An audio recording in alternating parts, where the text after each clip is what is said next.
এখনকার ক্লাসে আমরা কমপ্লিটিং সেন্টেন্স শিখবো। এইচএসসি পরীক্ষায় 3 নং কোশ্চেনে এই কমপ্লিটিং সেন্টেন্স আসে। এখানে 10টি শূন্যস্থান থাকে, 10টি শূন্যস্থান পূরণ করতে পারলে আমরা 10 নম্বর পাবো। একটি শূন্যস্থানের জন্য 1 নম্বর করে। আমি এখানে 7টি নিয়ম রেখেছি। এই 7টি নিয়ম বারবার ঘুরে ফিরে পরীক্ষা আসতে দেখা যায় প্রত্যেক বোর্ডের মধ্যেই। এই জন্য আমি 7টি লিখেছি। অনেকগুলো প্র্যাকটিস করা যায়, কিন্তু আমরা সবগুলো প্র্যাকটিস করবো না, কারণ পরীক্ষার আগে মাথায় এত স্ট্রেস না নিয়ে শুধু যেগুলো ইম্পর্টেন্ট আসার মতো, এমনকি আমরা এগুলো সহজে শিখতে পারবো সেগুলো শুধু আলোচনা করবো। দেখো, প্রথমে লিখে রেখেছি লিস্ট।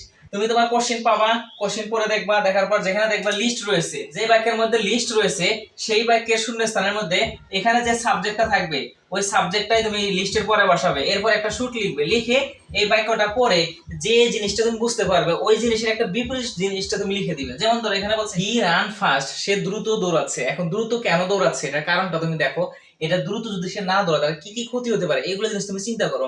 সে দ্রুত দৌড়াচ্ছে, যদি বাস না মিস হয়ে যায়, ট্রেন না মিস হয়ে যায়, পরীক্ষা মিস না হয়ে যায়, এই জন্য সে দ্রুত দৌড়াচ্ছে। যে আমার টাইম কম আছে, আমি দৌড়াচ্ছি, দৌড়ে আমি পরীক্ষাটা ধরবো, বাসটা ধরবো, ট্রেনটা ধরবো। এরকম কোন একটা বাক্য তুমি আইডেন্টিফাই করবা যে বাক্যটা এইটার সাথে একটা কন্ট্রাডিক্টরি কাজ হবে, যে এই কাজটা যদি না করে তাহলে তার কি সমস্যাটা হবে। দেখো, সে দ্রুত দৌড়াচ্ছে, লিস্ট আমি এখানে লিখে রেখেছি মিস দা বাস, যাতে করে সে বাস না মিস করে। সে বাস মিস করার ভয়ে সে কি করতেছে, দ্রুত দৌড়ে যাচ্ছে। এখানে যদি পরীক্ষার ভয়ে আমি যদি দেই তাহলে লিখব he should miss the exam, যাতে পরীক্ষা মিস না হয়ে যায়, যেন সে দ্রুত দৌড়াচ্ছে, কারণ সময় নাই এই জন্য দ্রুত দৌড়াচ্ছে। লিস্টের এক্সাম্পলটা খেয়াল করো, এখানে লেখা রয়েছে ওয়াক স্লোলি লিস্ট। এই যে এখানে লিস্ট রয়েছে, তাহলে লিস্ট থাকলে শুরুতে যে সাবজেক্ট থাকে সেই সাবজেক্টটা এখানে বসবে। এখন মূলত এখানে তো কোনো সাবজেক্টই নাই, তাহলে আমরা এখানে সাবজেক্ট বসালাম কোথা থেকে? মনে রাখবে, যে বাক্যের মধ্যে সাবজেক্ট থাকে না সেই বাক্যের মধ্যে ইউ সাবজেক্ট উজ্জ থাকে। এখানে ইউ রয়েছে কিন্তু এটা উজ্জ, এটা ইম্পারেটিভ সেন্টেন্স। সেন্টেন্স বোঝাবা, শুধু মনে রাখবা যে সেন্টেন্সের মধ্যে সাবজেক্ট নাই ওই সেন্টেন্সের মধ্যে সাবজেক্ট হিসেবে ইউ বসাবে। তাহলে এখানে সাবজেক্ট নাই, লিস্টের পরে আমরা ইউ বসাইলাম। ইউ বসানোর পর একটা কি বসাবো? শুড বসাবো। শুড সব জায়গায় বসবে। এখানে যে সাবজেক্ট থাকবে সেই সাবজেক্ট লিস্টের পরে বসাবো, তারপর অবশ্যই শুড বসবে। যদি সাবজেক্ট না থাকে ইউ বসাবো, ইউ বসানোর পর অবশ্যই শুড বসবে। এরপরে দেখবো বাক্যটার অর্থ কি দিচ্ছে, আর ওই অর্থ অনুযায়ী ওখানে কি বসানো যায়। এখানে বলছে ওয়াক স্লোলি লিস্ট, তুমি ধীরে ধীরে হাঁটো, যাতে নাকি ধীরে ধীরে যদি না হাঁটে কি কি বিপদ ঘটতে পারে, কি কি বিপদ ঘটতে পারে সেটা চিন্তা করো। ধীরে ধীরে যদি না হাঁটে তাহলে পড়ে যেতে পারে। তাহলে আমরা লিখি শুড ফল, ফল মানে পড়ে যাওয়া। তাহলে আমাদের বাক্য হয়ে গেল। এরপর দেখো লেখা রয়েছে সো দ্যাট যে বাক্যের মধ্যে থাকবে সেই বাক্যের মধ্যে এখানে যে সাবজেক্টটা থাকবে এই সাবজেক্টটা দ্যাটের পরে লিখবে। লেখার পরে এই সেন্টেন্সটা যদি প্রেজেন্ট টেন্সে হয়, প্রেজেন্ট টেন্স হলে তাহলে ক্যান লিখবা, আর যদি পাস্ট টেন্সে হয় তাহলে কুড লিখবা। এখানে প্রেজেন্ট টেন্স আছে, আমরা এর জন্য ক্যান লিখলাম, আর যদি পাস্ট টেন্সে ধরো তাহলে এখানে কুড লেখা আছে, তাহলে লিখলাম। এরপরে এই বাক্যটা পড়বে, পড়ার পর ওই বাক্য অনুযায়ী কি অর্থ দিচ্ছে সেই অর্থটা এখানে লিখে দিবে। দেখো এখানে কি বলছে, হি ইজ স্ট্রং, সে শক্তিশালী, সো দ্যাট তাই শক্তিশালী হলে কি করতে পারে, সে অনেক যুদ্ধ করতে পারে, অনেক কিছু অনেক কাজ করতে পারে, অনেক ওজন উঠাইতে পারে, এরকম কোনো কিছু। শক্তিশালী তো এগুলো কাজই করতে পারে, তাই না? তাহলে আমরা এখানে যা যা পারে শক্তিশালী মানুষ সেই জিনিসগুলো এখানে একটা লিখে দেবো। তাহলে আমরা লিখলাম he is strong so that he can carry ইট, মানে সে এটা ক্যারি করতে পারবে, বহন করতে পারবে। আর মনে রাখবা সো দ্যাট বাক্যটা সর্বদাই পজিটিভ হয়, অর্থাৎ হ্যাঁ বোধক হবে। এখানে যেমন আমরা কোনো না বোধক শব্দ আছে কি? নাই, সবগুলো কিন্তু হ্যাঁ বোধক শব্দ। কিন্তু যখন সো একটু ডট থেকে দ্যাট বসবে, অর্থাৎ এক জায়গার মধ্যে সো থাকবে আর এক জায়গার মধ্যে দ্যাট থাকবে, মাঝখানে একটা শব্দ থাকবে, ওই শব্দটা ওই বাক্যটা নেগেটিভ হবে।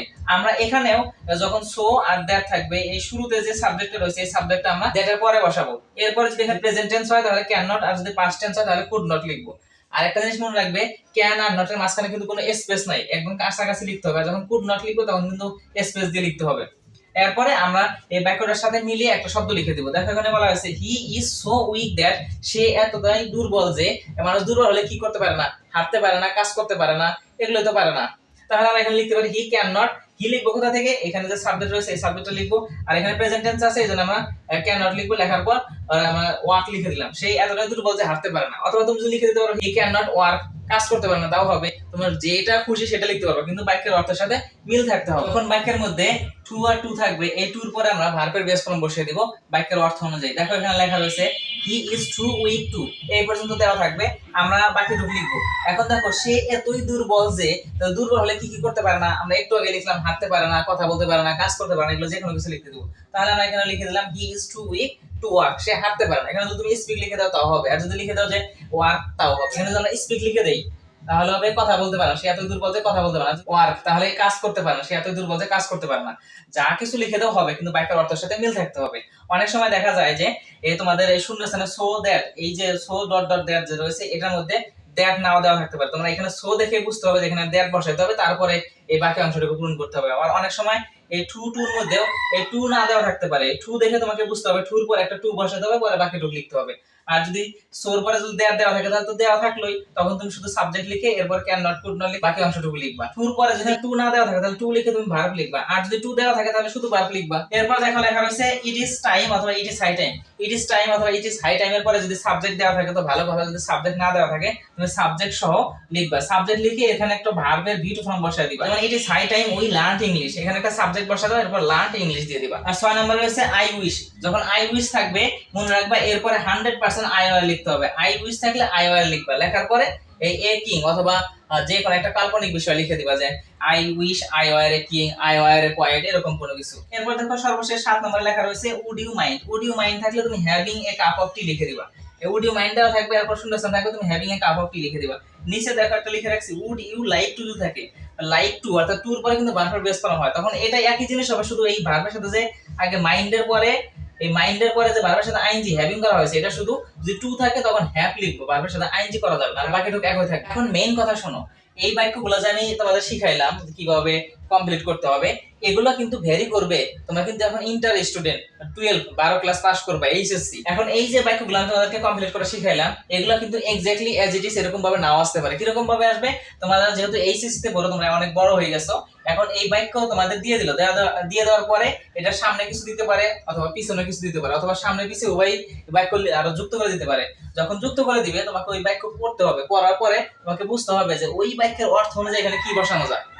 এখানে প্রত্যেকটার ক্ষেত্রে যেমন এখানে টু উইক টু ওয়াক লিখে দিছি, it is high time we learned English লিখে দিছি, এগুলো তোমার ওই যে সামনে আর পিছনে যে বাক্য থাকবে ওই বাক্য দেখে বুঝে বুঝে তোমাকে বসাতে হবে। এখন আমরা বোর্ড কোশ্চেন প্র্যাকটিস করব, এই বোর্ড কোশ্চেনের মধ্যে কিভাবে এগুলা প্র্যাকটিস করে লিখতে হয় আমি তোমাদেরকে দেখিয়ে দিচ্ছি। এইভাবে তোমরা কয়েকটা বোর্ড প্র্যাকটিস করবে, দেখবে প্রত্যেক বোর্ডের মধ্যে এখান থেকে 3-4টা থাকবে। আমরা এখন কমপ্লিটিং সেন্টেন্সের বোর্ড কোশ্চেন প্র্যাকটিস করব। দেখো আমরা ময়মনসিংহ বোর্ড প্র্যাকটিস করি 2023 সালে। আমরা দেখব শূন্য স্থানের আগে কি আছে, যে শূন্য স্থানের আগে যদি দেখি আমাদের এই 7টা যে শিখলাম এগুলো থাকে তাহলে সেটা আমরা প্র্যাকটিস করব। এখানে দেখো ডি নাম্বারের মধ্যে শূন্য স্থানের আগে রয়েছে লিস্ট, আমরা শুরুতেই পড়েছি লিস্ট, তাহলে আমরা পেয়ে গেছি। যদি লিস্ট থাকে তাহলে আমরা শুরুতে কি করব, প্রথমে সাবজেক্ট বসাবো, যে সাবজেক্টটা এই বাক্যের শুরুতে রয়েছে, এখানে হি রয়েছে আমরা হি বসাবো, এরপর লিখবো শুড। এখন আমরা সম্পূর্ণ বাক্যটা পড়বো। এখানে কি লিখছে, the old man is very weak, একজন বৃদ্ধ ব্যক্তি সে খুবই দুর্বল, হি ওয়াক্স ভেরি স্লোলি, সে খুবই ধীরে ধীরে হাঁটতেছে, লিস্ট যাতে না, তাহলে কি হবে এখানে আমরা শুরুতে লিখলাম হি, এরপর লিখবো শুড, তারপর লিখবো ফল, যাতে না সে পড়ে যায়। এরপর এই নাম্বারের শূন্যস্থানের আগে দেখো ইট ইজ হাই টাইম লেখা আছে, তো এটা তোমরা পড়েছি ইট ইজ হাই টাইম, কোথায় এই যে এখানে। তাহলে আমরা এখানে কি লিখতে পারি, দেখো পুরো বাক্যটাকে পড়ে নিব। The amount of West is growing rapidly, আমাদের যে ওয়েস্ট করা, আমরা যে খাবার দাবার খাই, তারপর বিভিন্ন কিছু কাজ করি, এগুলোর যে ওয়েস্টিং আছে এটা আমাদের দিন দিন বাড়তেছে অল ওভার দ্য ওয়ার্ল্ড, সারা পৃথিবীতে, এন্ড পলিউটিং দ্য এনভায়রনমেন্ট, এবং পরিবেশ দূষণ করতেছে। এখন ইট ইজ হাই টাইম, এটা উপযুক্ত সময়, আমাদের কি করতে হবে, এটা বন্ধ করতে হবে। তাহলে আমরা লিখি উই স্টপ ইট। আমরা এর আগে এখানে কি লিখছিলাম, যে উই লার্ন ইংলিশ, কারণ আগে পিছিয়ে কোনো কিছু ছিল না, কিন্তু এখন আগে একটা বাক্য দিয়ে দিচ্ছে যে পরিবেশ দূষণ সম্পর্কে, তাহলে পরিবেশ দূষণটা আমাদের কি করতে হবে, বন্ধ করতে হবে। তাহলে আমরা লিখি উই স্টপ ইট।